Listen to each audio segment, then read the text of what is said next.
of their experiences. So welcome. Thank you.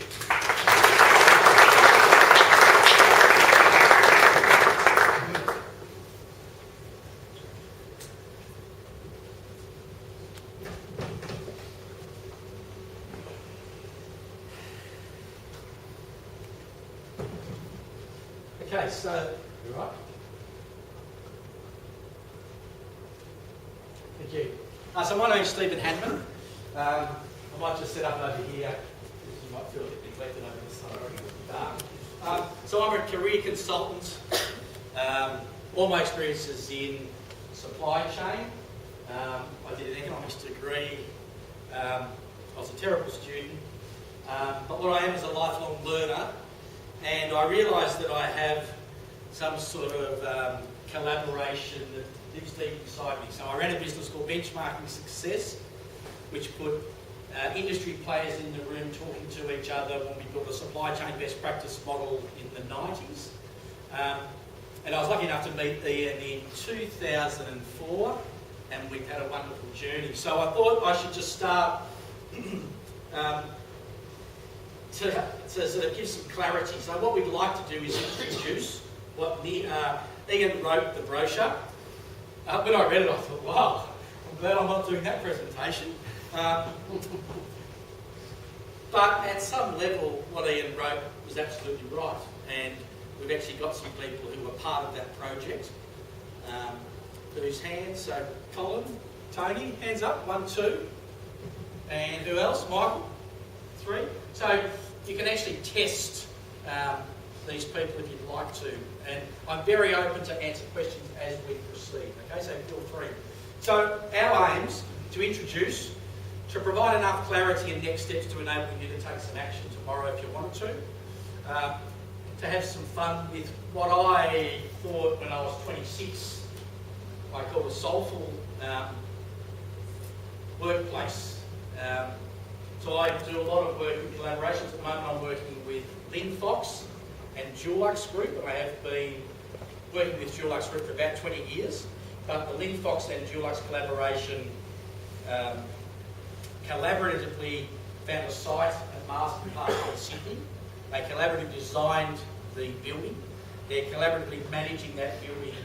And we've had 12 months, and in the last 2 months I've run what I called a Blameless review, which Lynn Fox were very human by, and they said, what are we going to do? And I said, we're both going to tell each other what went amiss.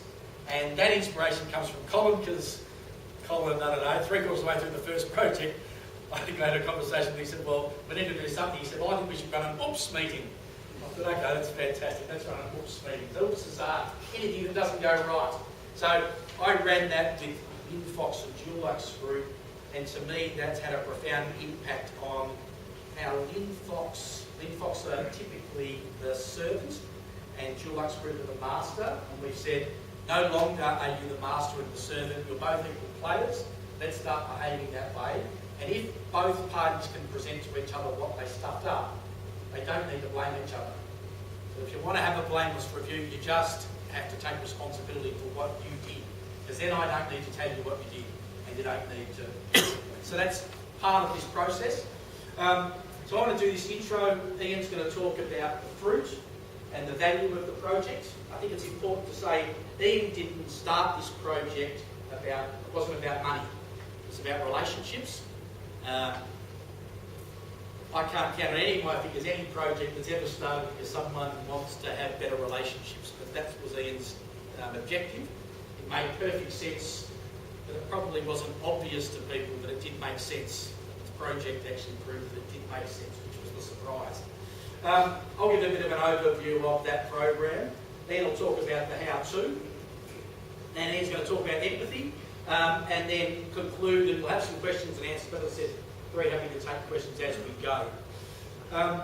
So look over there, we've got a few copies. It's really the story and the philosophy behind it.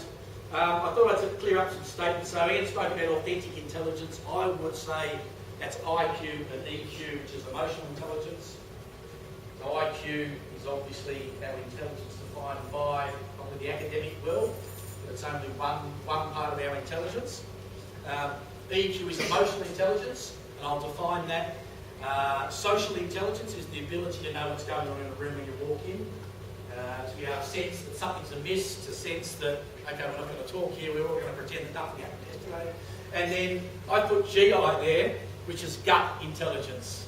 So it's the thing that CEOs do all the time. They come up with an idea, and then they think, okay, how can I make sense of that idea? So they then get someone to run some numbers, make sure the numbers fit the gut, and they say, okay, this is the new program, it's all rational. Okay, but it's actually a gut feel that entrepreneurs have, and they go with it, and they provide that data behind it. So the strange thing is that silently sits on the sidelines, and that's an unusual statement to make. You do need to do something to use the software that's in there. And I suppose it depends on your level of satisfaction or dissatisfaction with the system you're currently working. Ian believed that there was a better way to run his business. And that was as simple as he said, I want to do it this way. I said, okay. It was fair to say we didn't know what to do. Okay? I'm not an expert consultant, I'm a process consultant, which means I created structures and processes that enabled it to work, but we asked them, the experts.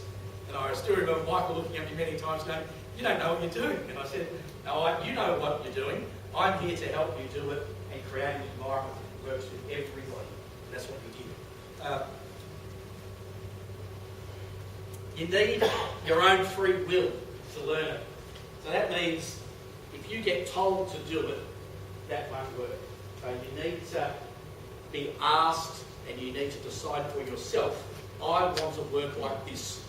I want to live like this. I want to have a relationship at home that's like this. I want to have friends that are like this.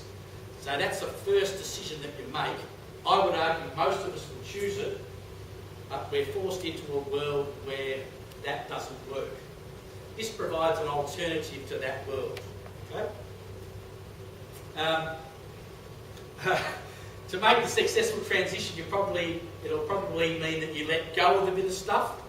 So I talk about in my work that everyone's got a suitcase that they bring with them. When you open up the suitcase, it has a little bit of the past in it. Most of us take some things out of the suitcase along the way as we get older.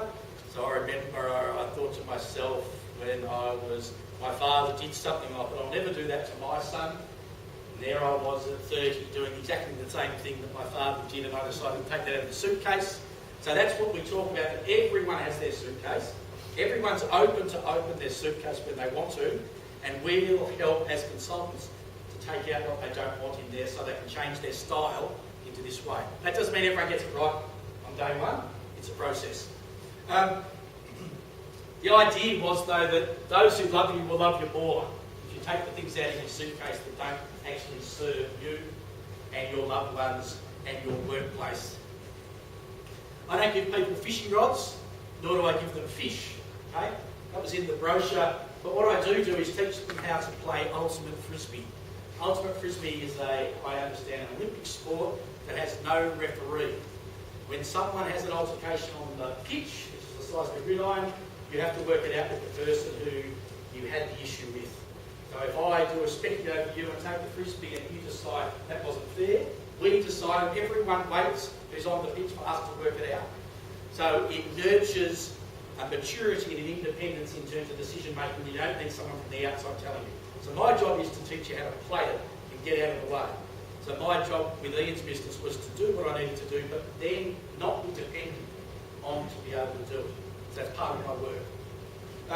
I work as a companion, and typically most of my work is identifying what these three things are.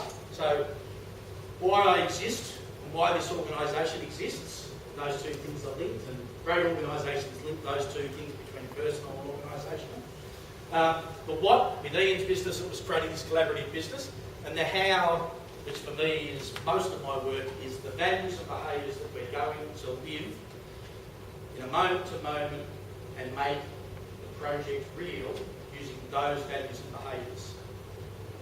So if you come from an adversarial, aggressive, conflictual environment, what we're talking about is the opposite of that. And for most of you who work in the industry, you think, well, that just doesn't happen. It's not how it is. But that's what we created, and that's what Ian's team with the suppliers and the consultants created. So I'll talk a little bit more about these. The idea here is most of you who work in an organisation will have values and behaviours. The real question is how often are they real in the moment-to-moment interaction in every single meeting. For those that are real, you'll find that it has a massive impact on the culture of the organisation. People do stuff out of their own discretionary effort when those cultures are right. Handing over to Ian, and we'll move somewhere else in the world. About time. I didn't think you were ever going to finish.